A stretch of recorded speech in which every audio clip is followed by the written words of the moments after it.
October 1889.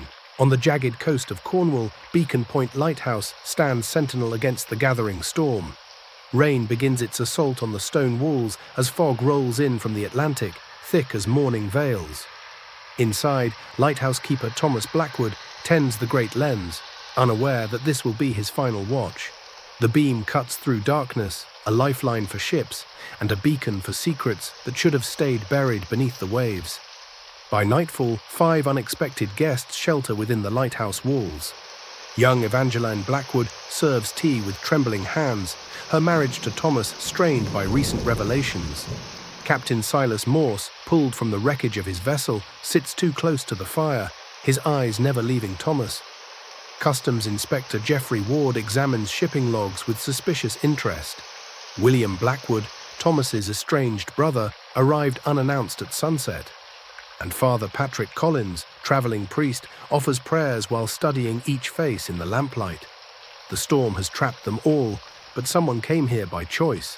Thunder shakes the lighthouse as Thomas climbs the spiral stairs for his midnight check. The great lens must never fail, ships depend on its warning, but halfway up, a struggle breaks out in the darkness above. A cry echoes down the stone stairwell, then silence. When the others rush from their beds, they find Thomas Blackwood crumpled at the base of the stairs, his neck twisted at an impossible angle. The lighthouse beam flickers ominously overhead. And in that moment of darkness, they all realize the terrible truth. One of them is a killer, and they're trapped together until the storm passes. Inspector Ward assumes control, his training overriding the horror of the moment. The doors are barred against the storm. No one can leave, no one can enter. He examines Thomas's body with clinical precision. Fresh bruises on his arms suggest a struggle, but the fatal injury came from the fall down the stone steps. Father Collins tends to a swooning Evangeline, while Captain Morse secures the lighthouse beam. Ships are still out there in the darkness. William paces like a caged animal, muttering about family debts. The inspector's notebook fills with observations, but already he senses that nothing here is as it seems. As Ward questions each suspect, their carefully constructed facades begin to crack. Evangeline reveals that Thomas had been receiving mysterious payments, far more than a lighthouse keeper should earn. Captain Morse admits his ship didn't wreck by accident. He came to Beacon Point deliberately, seeking someone. William's bitterness spills out.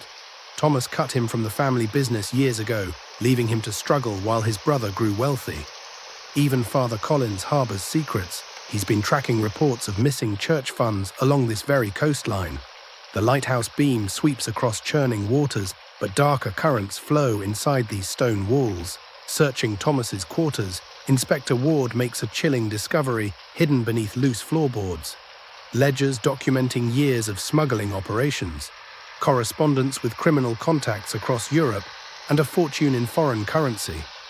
Thomas Blackwood wasn't just a lighthouse keeper, he was the mastermind of a vast smuggling network, using the lighthouse signals to guide illegal cargo to shore. But someone else's handwriting appears in the margins. Notes, corrections, signatures. The inspector's blood runs cold as he recognizes the script. Thomas had a partner, someone he trusted completely. Someone who's still alive, still here in this room. The evidence seems to point directly at Captain Morse. His ship's manifest shows he was carrying cargo that matches Thomas's smuggling records. His arrival tonight wasn't coincidence, it was a business meeting gone wrong. When confronted, Morse's temper explodes. Yes, he was part of the network, but he came to demand his cut of recent profits. Thomas had been skimming, keeping more than his share. The argument grew heated, but Morse swears he left Thomas alive at the top of the stairs. The inspector wants to believe this simple solution, but something nags at him, a detail that doesn't quite fit the pattern. Suddenly, the lighthouse beam dies. In the mechanical room, someone has sabotaged the lens apparatus, but this isn't random vandalism. The damage shows intimate knowledge of the lighthouse's workings, the kind only a keeper would possess. As Inspector Ward works frantically to restore the light, a ship's horn blares desperately from the fog-shrouded rocks below. Time is running out for both the vessel in distress and the investigation, because whoever killed Thomas doesn't want this lighthouse functioning tonight. They're willing to let innocent sailors die to cover their tracks. The inspector realizes he's not just hunting a murderer, he's racing against a monster. With the light restored and immediate danger past, Inspector Ward gathers everyone in the main room. He's solved the puzzle.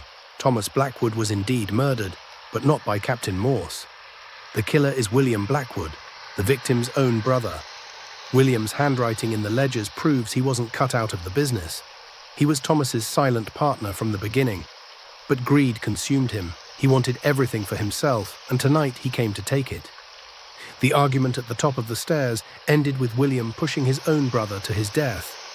Then he tried to destroy the lighthouse to sink the ship carrying evidence of their crimes. Cornered, William's composure crumbles like a cliff face in the storm. Yes, he killed Thomas, but it wasn't planned. They argued about money, about respect, about years of living in his older brother's shadow.